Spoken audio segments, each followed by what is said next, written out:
के विरुद्ध हुई हैं। इसमें सब में कोई ना कोई किसी बेस पर एक कम्युनिटी थी। प्रोफेशनल तौर पर देखें तो प्रोफेशन बेस्ड कम्युनिटी थी।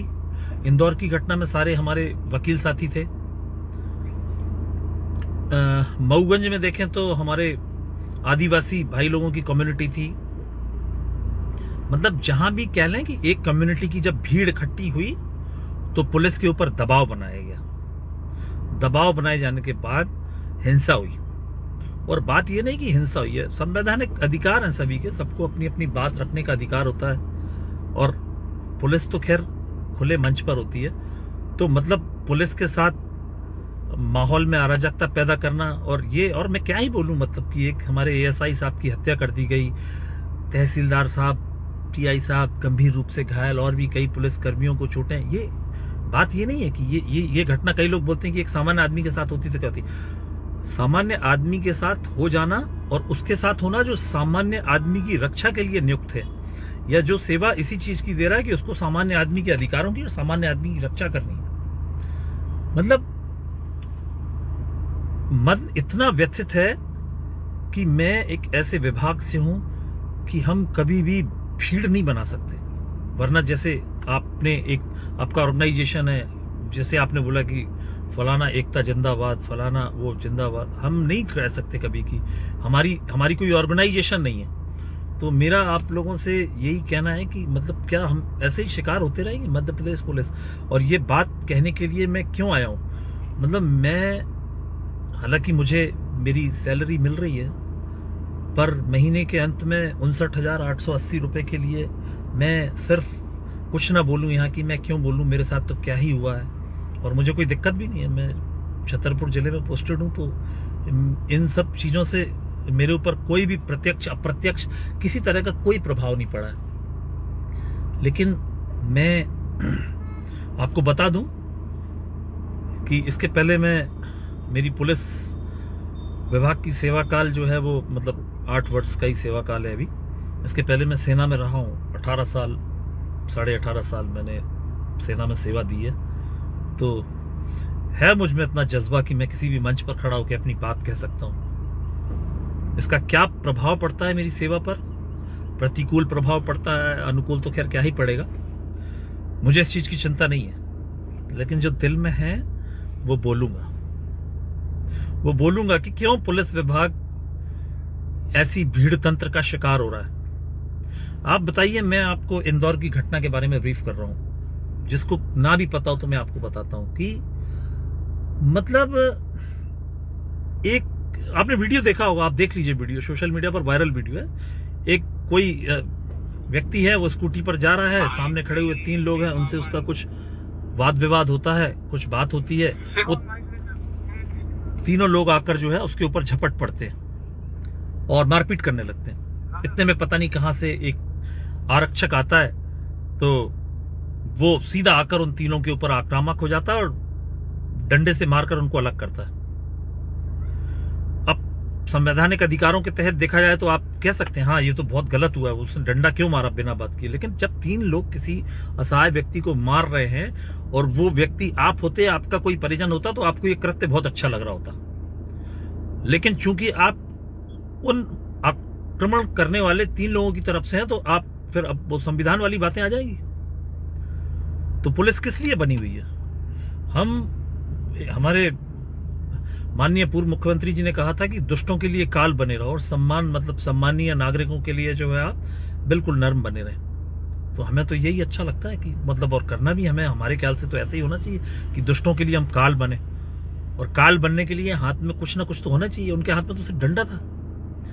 तो मैं आपको बताऊं कि पुलिस में एक ऐसी व्यवस्था है कि कुछ पेट्रोलिंग करते हैं हमारे पुलिस के जवान, उनको एक गाड़ी दी हुई होती है, तो वो 2 व्हीलर हो या जो भी हो, तो उसका नाम हमने रखा हुआ, उन आरक्षकों को हम बाज नाम से जानते हैं या चीता नाम से जानते हैं। उनकी जो मोटरसाइकिल होती है उस पर बाज और चीता लिखा होता है। तो क्यों लिखा होता है? कि दुष्टों के ऊपर जाके झपट पड़े और असहाय और निर्दोष व्यक्तियों को बचाने के लिए अपने पंजों का इस्तेमाल करें। लेकिन आज पहली बार हमें जो है दिल से महसूस हो रहा है कि हमारे पंजे नोच लिए गए, मतलब निकाल दिए गए पंजे।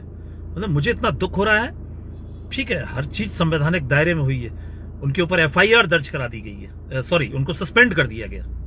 FIR नहीं दर्ज हुई, वो भी हो जाएगी तो कोई बड़ी बात नहीं है। मतलब वो हमारे वकील साहिबानों के ऊपर हाथ उठाया उन्होंने, और उन वकील साहिबानों के ऊपर हाथ उठाया जिनकी छोटी मोटी हिस्ट्री शीट है, थोड़ा सा एक क्राइम रिकॉर्ड है, 2 4 6 अपराध हैं, देखा जा सकता है। उनके थोड़े बहुत अपराध हैं, उनमें मारपीट के कुछ वही 5 6 अपराध हैं, और उनके बेटे और भतीजों के विरुद्ध भी कुछ अपराध दर्ज हैं। उसकी भी वो सोशल मीडिया पर अच्छा खासा वायरल है, बताने की क्या जरूरत है, देखा जा सकता है। उनके विरुद्ध उन्होंने जो एक्शन लिया तो ठीक है, वो सस्पेंड हो गए।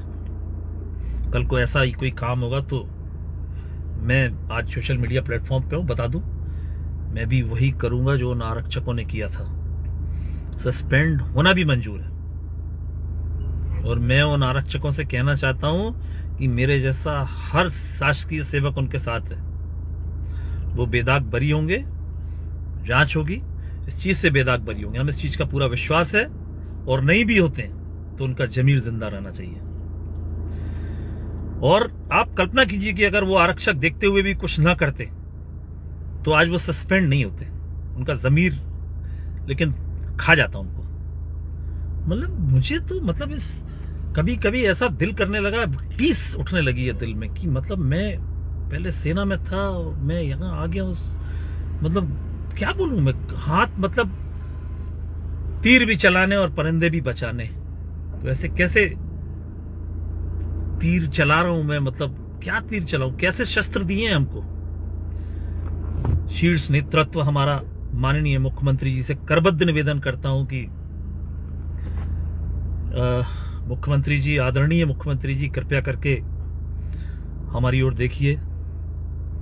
हालांकि मैं इस चेन में बहुत छोटे से ओहदे पर हूं, पर फिर भी मैं निवेदन करता हूं मेरे जैसे हजारों शासकीय सेवक और खासकर पुलिसकर्मियों की तरफ से कि कृपया हमारी ओर देखिए,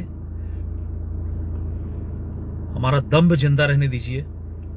लोगों को बहुत अच्छा लगता है जब हम अपराधियों का जुलूस निकाल देते हैं, लेकिन दुर्भाग्य से जब ऐसा ही कोई अपराधी किसी कम्युनिटी विशेष से होता है तो हमारे विरोध में चक्के जाम, सड़कें जाम, अराजकता, लोगों को बंदी बनाना। इंदौर की जनता बेहतर जानती होगी कि इंदौर की जनता के साथ क्या हुआ होगा, और क्या मतलब उसका जो आज नियति, जो उसका आज रिजल्ट देखा हमने कि वो सस्पेंड हो गए, तो समझ से परे है। मतलब और मतलब आपको मैं बता दूं, आप एक बार सोचिए कि हमारे बल की कितनी कमी है, हम कैसे मैनेज कर रहे हैं। आज हम मतलब होंगे कोई कारण जिनकी वजह से भर्ती नहीं हो पा रही है, शासन का वो है, मैं नहीं जानता हूं क्यों भर्ती नहीं हो पा रही है कोई। पर आज मैं अगर मेरे समानांतर पद के जो पद रिक्त हैं समानांतर रैंक के, तो उस कार्य को मुझे ही करना है, तो वो ओवरलोड मेरे ऊपर ही पड़ रहा है, वो बर्डन मेरे ऊपर पड़ रहा है। ये अगर आप मान लीजिए कि मेरे थाने पर 4 सब इंस्पेक्टर्स की आवश्यकता है या उनकी स्वीकृति है उस बल की, तो वहां पर मेरे जैसा एक सब इंस्पेक्टर अगर पदस्थ है तो वो कार्य भी मुझे ही करना है। ऐसा तो नहीं है कि वो कार्य नहीं होगा। तमाम कार्य क्या गिनाऊं मैं पुलिस के, मतलब हर काम हमको करना ही है, कोई काम में कमी नहीं है। इतनी गालियां देते हैं लोग, पुलिस का कोई वीडियो वायरल हो जाता है तो हम कमेंट सेक्शन में जाकर पढ़ते हैं, आज मजा आया, आज बहुत अच्छा हुआ, आज तो वाह भाई मजा आ गया यार, ये जो इनने पुलिस वालों ने मार खाई है, आज इनका पता चला, चोर उचक्के रिश्वतखोर ना जाने क्या क्या।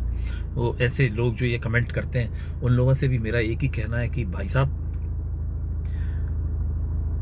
जब भी आपके घर में चोरी हो जाए, कोई गुंडा मवाली आपको कभी चोट पहुंचा दे, आप किसी ऐसे अराजक तत्व के शिकार हो जाएं, तो मत जाइएगा थाने, क्योंकि आपने तो हमें जिस मतलब उससे सुशोभित किया है, जिन संज्ञाओं से और जिन नामों से, तो फिर आपका जाना बनता भी नहीं है। चलेगा क्या आपका काम? नहीं चलेगा।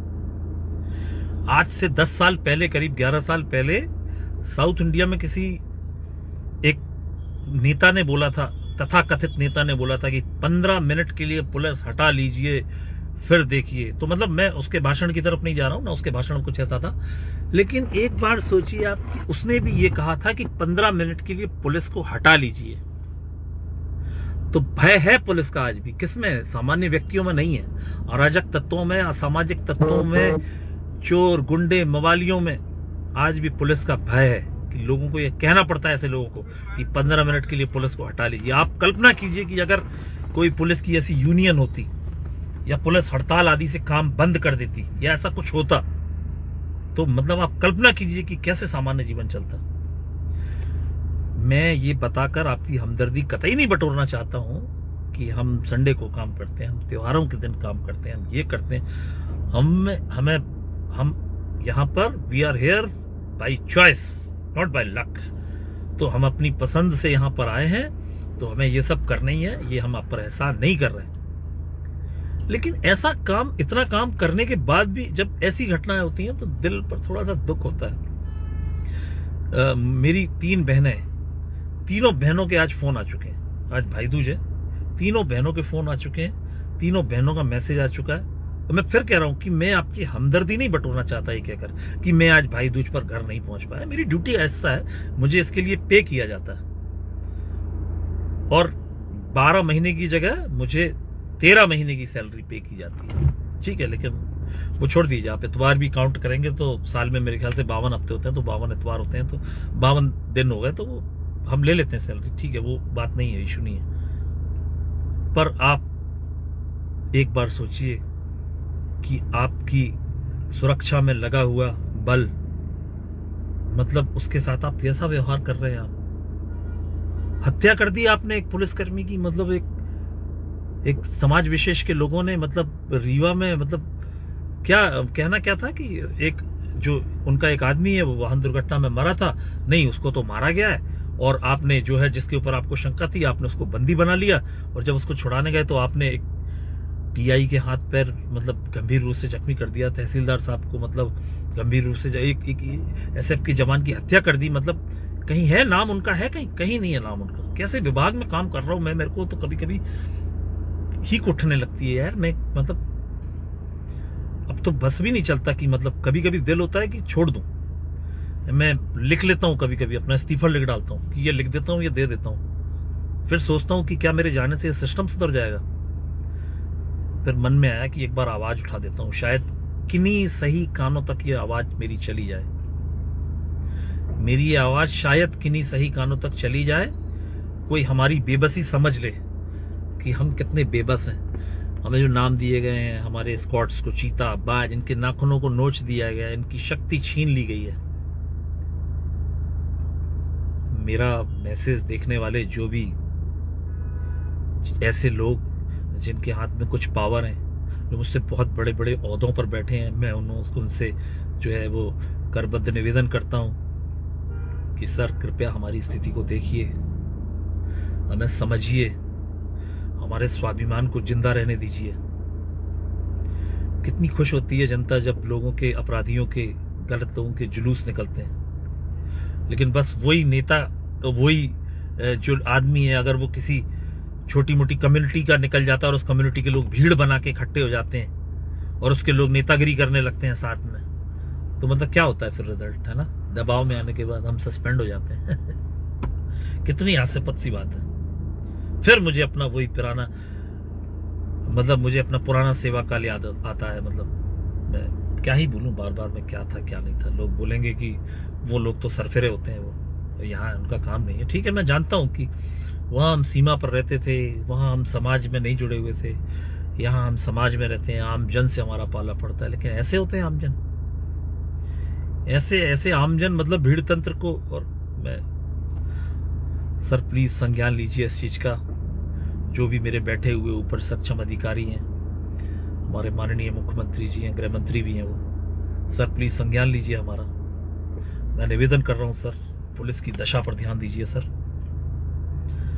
हम त्योहारों पर कई दिनों तक अपने घर न जाकर ड्यूटी करते रहते हैं, लेकिन नहीं होता हमें इस चीज का दुख कि ठीक है हम कुछ कर रहे हैं, हम किसी असहाय की मदद कर रहे हैं। हमें इस चीज की तसल्ली रहती है सर। क्या ही बोलूं, मतलब बहुत कुछ है मेरे दिल में, लेकिन अचानक से सब कुछ याद भी नहीं आता है। मतलब हम कैसी सेवा कर रहे हैं। मैं एक पुलिस होने के नाते आपको बताऊं कि जहां जाता हूं मैं कोशिश यही करता हूं कि किसी गरीब की मेरे से मदद ही हो जाए। मतलब अगर कोई रोड पे भी चला जा रहा है तो मैं उसको अपनी गाड़ी में बिठा लूं और उसको कहीं तक छोड़ दूं। तो है आपके दिल में, और कई लोगों से कहना चाहूँगा आपके दिल में है पुलिस के प्रति नेगेटिव थॉट्स हैं, बुरी बातें हैं, पुलिस ऐसी होती है वैसी होती है, लेकिन एक बार सोचिएगा, ये आप बोलते हैं ना पुलिस रिश्वत लेती है, पैसा खाती है, ये करती है, बहुत दुष्ट, और जैसी जैसी आप गालियां देते हैं, एक बार सोचिए कि आपके साथ क्या क्या गुजरा है। सुनी सुनाई बातों में यकीन नहीं, फिर ये सोचिएगा कि अगर आपके साथ ऐसा गुजरा तो आपने क्या किया था, है ना। तो मेरे मन की बात, बहुत कुछ बातें हैं दिल में, समय बहुत लग जाएगा। मेरे साथ जुड़े हुए लोग हैं, मैं नहीं कहूंगा कि मेरी वीडियो को ज्यादा से ज्यादा शेयर करें, सब्सक्राइब करें, ये करें वो करें, लेकिन जो दिल में था वो मैंने बता दिया। मेरी टीस थी, निकल के बाहर आ गई, वो सिर्फ इसलिए आई है, ध्यान से सुनिएगा, कि मेरा स्वाभिमान जिंदा रहे। अपने ग्रुप्स में, छोटे मोटे पुलिस ग्रुप्स में लिख दूं कि हमको ऐसा करना चाहिए, हमको वैसा करना चाहिए, सब अपनी भड़ास वहीं निकालते हैं। मैंने अपनी भड़ास आज यहां निकाल दी, परिणाम जो भी होगा झेल लूंगा। सेना की तरफ से पेंशन मिल रही है मुझे, घर परिवार चल जाएगा मेरा, मुझे कोई ऐसी दिक्कत नहीं है, लेकिन जब तक रहूंगा अपनी आवाज ऐसी उठाता रहूंगा, बुलंद करता रहूंगा। मेरे तो वैसे भी ट्रांसफर्स मेरी नौकरी के बहुत जरूरत से ज्यादा है। एक छोटा सा वाकया बता देता हूं आपको। 2021 में अक्टूबर नवंबर महीने की बात थी। मैं सागर जिले की एक चौकी का प्रभारी हुआ करता था। एक नगर पालिका का कर्मचारी हुआ करता था। उसको वहां के कुछ लोकल लोगों, वो बेचारा अपना वो नल वल खोलने के लिए जाता था, उसको कुछ लोकल लोगों ने वहां के जो है ये बोलकर कि तू तंत्र मंत्र करता है या कुछ ऐसा करके उसको मार पिटाई की थी। वो थाने आया, चौकी आया, और मैं वहीं था।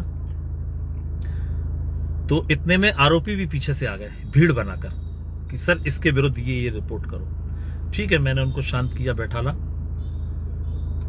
थोड़ी देर में मेरे देखते देखते जो है आरोपी पक्ष जो है, जो भीड़ बनाकर खड़े हुए थे, वो जो फरियादी बेचारा एक असहाय सा खड़ा हुआ था, कोई भाईजान थे वो, तो ये देखकर कि वो ऐसे मतलब उनको बोले कि तेरी गर्दन काट देंगे यहीं पर, कोई कुछ नहीं कर पाएगा।